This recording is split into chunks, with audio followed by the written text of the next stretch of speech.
Jagannath CS ಇವರು ನಮ್ಮ ಶಾಲೆಗೆ 2023 ಡಿಸೆಂಬರ್ ತಿಂಗಳಿನಲ್ಲಿ GPT ಶಿಕ್ಷಕರಾಗಿ ನೇಮಕಗೊಂಡಿರುತ್ತಾರೆ. ಜಗನ್ನಾಥ್ ಬಗ್ಗೆ ಹೇಳುವುದಾದರೆ ಇವರು ತುಂಬ ಕ್ರಿಯಾಶೀಲವಾದ ವ್ಯಕ್ತಿ. ಇವರು ತರಗತಿಗಳಲ್ಲಿ ಮಕ್ಕಳಿಗೆ ತುಂಬ ಮುತುವರ್ಜಿ ವಹಿಸಿ ಆಸಕ್ತಿಯಿಂದ ಮಕ್ಕಳಿಗೆ ಮನದಟ್ಟಾಗುವ ರೀತಿಯಲ್ಲಿ ಪಾಠ ಮಾಡ್ತಾರೆ. ಗಣಿತ ಕಬ್ಬಿಣದ ಕಡಲೆ ಎಂದು ಹೇಳ್ತಾರೆ. ಆದರೆ ಇವರು ಗಣಿತ ಕಬ್ಬಿಣದ ಕಡಲೆ ಅಲ್ಲ, ಅದು ಸರಳವಾದ ವಿಷಯ ಎಂಬುದನ್ನು ನಿರೂಪಿಸಲು ಮಕ್ಕಳಿಗೆ ಸುಲಭ ರೀತಿಯಲ್ಲಿ ಅನೇಕ ಅಭ್ಯಾಸ ಹಾಳೆಗಳನ್ನು ನೀಡಿ ಮತ್ತೆ ಅಭ್ಯಾಸ ಮಾಡಿಸ್ತಾರೆ. ಗಣಿತ ಮೇಳ, ವಿಜ್ಞಾನ ಮೇಳಗಳನ್ನು ನಮ್ಮ ಶಾಲೆಯಲ್ಲಿ ಆಯೋಜಿಸಿರುತ್ತಾರೆ. ಗ್ರಾಮ ಪಂಚಾಯಿತಿ ಮಟ್ಟದಲ್ಲಿ ನಡೆದ ಗಣಿತ ಕಲಿಕಾ ಆಂದೋಲನ ಪರೀಕ್ಷೆಯಲ್ಲಿ ನಮ್ಮ ಶಾಲೆಯ ಮಕ್ಕಳು ಇಡೀ 9 ಶಾಲೆಗೆ ಪ್ರಥಮ ಸ್ಥಾನ ಗಳಿಸಿರುತ್ತಾರೆ. ಅಲ್ಲದೆ ಇವರ ಕಾರ್ಯಗಳು ಬರಿಯ ತರಗತಿಗಳಿಗೆ ಮಾತ್ರ ಮೀಸಲಾಗಿಲ್ಲ. ಇವರು ಮುಖ್ಯ ಶಿಕ್ಷಕಿ ಹಾಗೂ ಸಹಶಿಕ್ಷಕರೊಡಗೂಡಿ ಶೈಕ್ಷಣಿಕ ವಿಷಯಕ್ಕೆ ಸಂಬಂಧಿಸಿದಂತೆ ಯಾವುದೇ ಕೆಲಸ ಇದ್ದರೂ ತುಂಬ ಸಹಕಾರ ನೀಡಿ ಜೊತೆಗೂಡಿ ಮಾಡುತ್ತಾರೆ. ಇವರು ನಮ್ಮ ಶಾಲೆಗೆ ಸಿಕ್ಕ ಕೊಡುಗೆ ಅಂತ ಹೇಳ್ಬೋದು. ಇವರ ಕಾರ್ಯವೈಖರಿ ಹೀಗೇ ಸಾಗಲಿ. ನಮ್ಮ ಶಾಲೆ ಜಗನ್ನಾಥ್ ಸರ್ ಅವರು ನಮಗೆ ಗಣಿತ ಹಾಗೂ ವಿಜ್ಞಾನದ ವಿಷಯಗಳನ್ನು ಬೋಧಿಸುತ್ತಾರೆ. ಗಣಿತಕ್ಕೆ ಸಂಬಂಧಿಸಿದ ಕಷ್ಟ ಲೆಕ್ಕಗಳನ್ನು ಸುಲಭವಾಗಿ ಮತ್ತು ಚಟುವಟಿಕೆಗಳ ಮೂಲಕ ಹೇಳಿಕೊಡುತ್ತಾರೆ. ಆದ್ದರಿಂದ ನಾನು ಸುಲಭವಾಗಿ ಕಲಿಯುತ್ತೇನೆ. ನಮ್ಮ ಶಾಲೆಯು ಉತ್ತಮ ವಿಜ್ಞಾನ ಪ್ರಯೋಗಾಲಯವನ್ನು ಹೊಂದಿದ್ದು ಆಧುನಿಕ ಉಪಕರಣಗಳಿವೆ. ನಮ್ಮ ಜಗನ್ನಾಥ್ ಸರ್ ಅವರು ನಮಗೆ ಸರಳ ಪ್ರಯೋಗಗಳನ್ನು ನಮ್ಮ ಕೈಯಲ್ಲೇ ಮಾಡಿಸಿ ವಿಜ್ಞಾನ ವಿಷಯವನ್ನು ಅರ್ಥೈಸುತ್ತಾರೆ. ಆದ್ದರಿಂದ ನಾನು ಆಸಕ್ತಿಯಿಂದ ಕಲಿಯುತ್ತಿದ್ದೇನೆ. 100,000 ಈ ಸಂಖ್ಯೆ 2,000 ಆಗಿದ್ದರಿಂದ 2,266.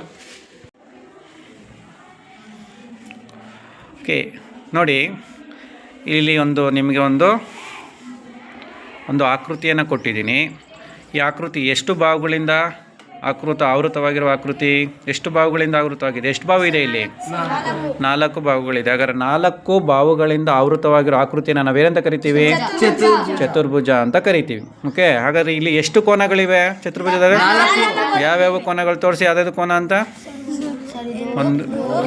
Very good. ಓಕೆ, ಚತುರ್ಭುಜದಲ್ಲಿ 4 ಕೋನಗಳಿರ್ತವೆ ಅಂತ ಗೊತ್ತು. ಓಕೆ, ಈ ಚತುರ್ಭುಜದ 4 ಕೋನಗಳ ಮೊತ್ತ ಎಷ್ಟಿರುತ್ತೆ ಅನ್ನೋದನ್ನ ತಿಳ್ಕೊಳ್ಳೋಕ್ಕೆ ಈ ಆಕ್ಟಿವಿಟಿಯನ್ನು ಮಾಡಿಸ್ತಾ ಇದ್ದೀವಿ. ಈಗ 4 ಕೋನಗಳನ್ನ ನಾವೀಗ ತಗೊಳ್ಳೋಣ. ಆಯಿತು, ಈಗ ಚತುರ್ಭುಜದಲ್ಲಿರುವಂಥ 4 ಕೋನಗಳನ್ನ ನಾವು ತಗೊಂಡಿದ್ದೀವಿ. ತಗೊಂಡು ಏನು ಮಾಡ್ದೋ? ಜೋಡಿಸ್ದೋ. ಆ 4 ಕೋನಗಳು ಕಟ್ ಮಾಡಿರೋಂಥ ಕೋನಗಳನ್ನ ನಾವೀಗ ಜೋಡಿಸಿದೀವಲ್ವಾ? ಹಾಗಾದ್ರೆ ಯಾವ ಆಕೃತಿ ಬಂತದು? ವೃತ್ತ ಬಂತಾಗ ವೃತ್ತದ ಪೂರ್ಣ ಕೋನ ಮೊತ್ತ ಎಷ್ಟು? Very good. ಏನು? 360 ಡಿಗ್ರಿ. ಹಾಗಾದರೆ ಆ 4 ಕೋನಗಳು ಕಟ್ ಮಾಡಿರೋಂಥ ಆಕೃತಿಗಳನ್ನ ನಾವು ಇಲ್ಲಿ ಜೋಡಿಸಿದಾಗ ನಮಗೆ ಏನು ಸಿಕ್ತಪ್ಪ ಅಂದರೆ ವೃತ್ತದ ಆಕೃತಿ ಸಿಕ್ತು. ಹಾಗಾದರೆ ಹಂಗಾರೆ ಚತುರ್ಭುಜದ 4 ಒಳಕೋನಗಳ ಮೊತ್ತ ಎಷ್ಟಿರುತ್ತೆ? 360 ಡಿಗ್ರಿ. ಮಕ್ಕಳ, ಇದನ್ನು ಏನಂತ ಕರಿತೀವಿ ನಾವು? ಇದನ್ನು ಜಿಯೋ ಬೋರ್ಡ್ ಅಂತ ಕರಿತೀವಿ. ಏನಂತ ಕರಿತೀವಿ? ಜಿಯೋ ಬೋರ್ಡ್. ಓಕೆ, ಈ ಜಿಯೋ ಬೋರ್ಡ್ನ ಯೂಸ್ ಮಾಡಿಕೊಂಡು ನಾವು ಜಿಯೋ ಬೋರ್ಡ್ ಮತ್ತು ರಬ್ಬರ್ ಬ್ಯಾಂಡ್ ಇದೆ ಇಲ್ಲಿ. ಓಕೆ, ರಬ್ಬರ್ ಬ್ಯಾಂಡ್ಗಳನ್ನ ಯೂಸ್ ಮಾಡಿಕೊಂಡು ನಾವಿಲ್ಲಿ ಆಕೃತಿಗಳನ್ನ ರಚನೆ ಮಾಡಬೇಕು. ಓಕೆ, ನಿಮ್ಗೆ ಹೇಳ್ಕೊಟ್ಟಿದ್ದೀನಲ್ವಾ? ಓಕೆ, ಟ್ರೈ ಮಾಡಿ. ನಾನು ತೋರಿಸಿದ್ದೀನಿ. ಈಗ ನೀವೇ ಸ್ವತಃ ಟ್ರೈ ಮಾಡಿ. ನಿಮ್ಗೆ ಯಾವ್ಯಾವ ಆಕೃತಿಗಳು ಬರುತ್ತವೋ ಆ ಆಕೃತಿಗಳನ್ನ ಜೋಡಣೆ ಮಾಡಿ.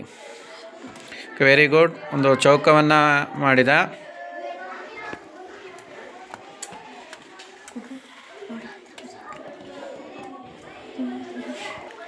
Okay, very good. ಈಗ ನೀವು ಆಕೃತಿಗಳನ್ನ ರಚನೆ ಮಾಡಿದ್ದೀರಾ. ಓಕೆ, ಇದು ಯಾವ ಆಕೃತಿ?